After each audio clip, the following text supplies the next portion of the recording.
Halo kantai-kantai galau, di sini saya akan membuat tugas video filsafat dengan materi dasar-dasar ilmu dan sains dalam Al-Quran. Sebelum memasuki materi, alangkah baiknya kantai-kantai galau subscribe channel awak dan jangan lupa klik tombol loncengnya. Karena ini tugas terakhir yang diberikan oleh Bapak Agil Munawar. Karena saya sedikit sedih karena ini tugas terakhir yang diberikan oleh Pak Agil. Jadi saya membuat video ini dengan bersungguh-sungguh. Assalamualaikum warahmatullahi wabarakatuh. Puji syukur kita panjatkan kehadiran Allah Subhanahu wa taala yang telah memberi kita kesempatan, kesehatan serta ilmu pengetahuan sehingga kita dapat melanjutkan proses belajar pada hari ini. Selawat dalam salam semoga senantiasa tercurah kepada Nabi Muhammad sallallahu alaihi wasallam, suri teladan terbaik dalam adab, akhlak dan semangat menuntut ilmu. Pada kesempatan ini saya Habil Jumri Falan dengan NIM 2510 20 70 72 akan membahas materi dasar-dasar ilmu dan sains dalam Al-Quran. Al-Quran bukan buku sains, tetapi mengandung prinsip-prinsip dasar yang mengarahkan manusia untuk berpikir, meneliti, dan memahami alam semesta. Prinsip inilah yang menjadi fondasi berkembangnya ilmu pengetahuan dalam Islam. 1. Perintah untuk berpikir dan menuntut ilmu. Al-Quran berulang kali memerintahkan manusia untuk membaca Iqra, Quran surah Al-Alaq ayat 1-5, menggunakan akal, merenungkan alam. Ini menunjukkan bahawa aktivitas ilmiah adalah bagian dari ibadah.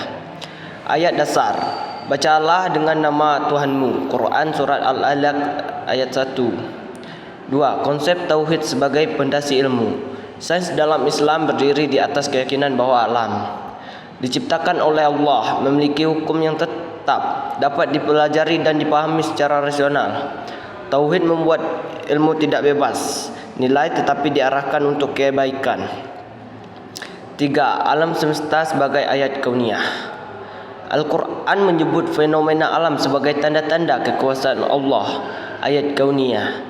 Dari sinilah muncul dorongan untuk mempelajari langit dan bumi, hujan, angin, laut, tumbuhan, hewan, manusia dan biologinya. Contoh ayat, sesungguhnya pada penciptaan langit dan bumi terdapat tanda-tanda bagi orang berakal. Quran surah Ali Imran ayat 190. Ini menjadi dasar lahirnya sains observatif. 4. Keteraturan dan hukum alam. Al-Quran menggambarkan alam punya sunatullah, hukum tetap. Ini sejalan dengan prinsip sains modern. Hukum alam dapat diuji, diukur dan diprediksi.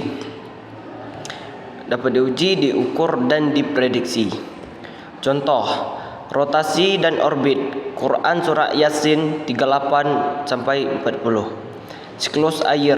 Quran surah Az-Zumar ayat 21. Keteraturan ini menjadi dasar metode ilmiah. 5. Manusia sebagai khalifah di bumi. Peran manusia sebagai khalifah mendorong penelitian, inovasi, pengelolaan alam secara bertanggung jawab. Sains bukan hanya untuk mengetahui tapi juga mengelola dan memperbaiki bumi. 6. Dorongan untuk menggunakan indera dan akal. Al-Quran menegaskan bahawa ilmu diperoleh melalui pendengaran, penglihatan, hati atau akal. Ini selaras dengan metode ilmiah, observasi, analisis, kesimpulan. 7. Etika dalam ilmu. Ilmu harus disertai kejujuran, tidak sombong, tidak merusak, digunakan untuk manfaat. Al-Quran menolak ilmu yang disalahgunakan. Baiklah, ini saja yang bisa saya sampaikan. Saya tutup dengan wassalamualaikum warahmatullahi wabarakatuh. Sekian, terima kasih. Assalamualaikum warahmatullahi wabarakatuh. Puji syukur kita panjatkan kehadiran Allah Subhanahu wa taala yang telah memberi kita kesempatan, kesehatan serta ilmu pengetahuan sehingga kita dapat melanjutkan proses belajar pada hari ini. Selawat dalam salam semoga senantiasa tercurah kepada Nabi Muhammad sallallahu alaihi wasallam, suri teladan terbaik dalam adab, akhlak dan semangat menuntut ilmu. Pada kesempatan ini saya Habil Jumri Falan dengan NIM 2510 20 70 72 akan membahas materi dasar-dasar ilmu dan sains dalam Al-Quran. Al-Quran bukan buku sains, tetapi mengandung prinsip-prinsip dasar yang mengarahkan manusia untuk berpikir, meneliti, dan memahami alam semesta. Prinsip inilah yang menjadi fondasi Prinsip inilah yang menjadi fondasi berkembangnya ilmu pengetahuan dalam Islam. 1. Perintah untuk berfikir dan menuntut ilmu.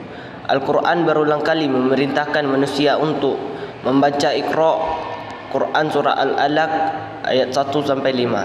Menggunakan akal, merenungkan alam. Ini menunjukkan bahawa aktivitas ilmiah adalah bagian dari ibadah. Ayat dasar. Bacalah dengan nama Tuhanmu. Quran surat Al-Alaq ayat 1. 2. Konsep tauhid sebagai pondasi ilmu. Sains dalam Islam berdiri di atas keyakinan bahawa alam diciptakan oleh Allah, memiliki hukum yang tetap, dapat dipelajari dan dipahami secara rasional. Tauhid membuat ilmu tidak bebas nilai tetapi diarahkan untuk kebaikan. 3. Alam semesta sebagai ayat kauniyah. Al-Quran menyebut fenomena alam sebagai tanda-tanda kekuasaan Allah, ayat kauniyah. Dari sinilah muncul dorongan untuk mempelajari langit dan bumi, hujan, angin, laut, tumbuhan, hewan, manusia dan biologinya. Contoh ayat. Sesungguhnya pada penciptaan langit dan bumi terdapat tanda-tanda bagi orang berakal. Quran surah Ali Imran ayat 190. Ini menjadi dasar lahirnya sains observatif. 4. Keteraturan dan hukum alam. Al-Quran menggambarkan alam punya sunatullah, hukum tetap. Ini sejalan dengan prinsip sains modern. Hukum alam dapat diuji, diukur dan diprediksi.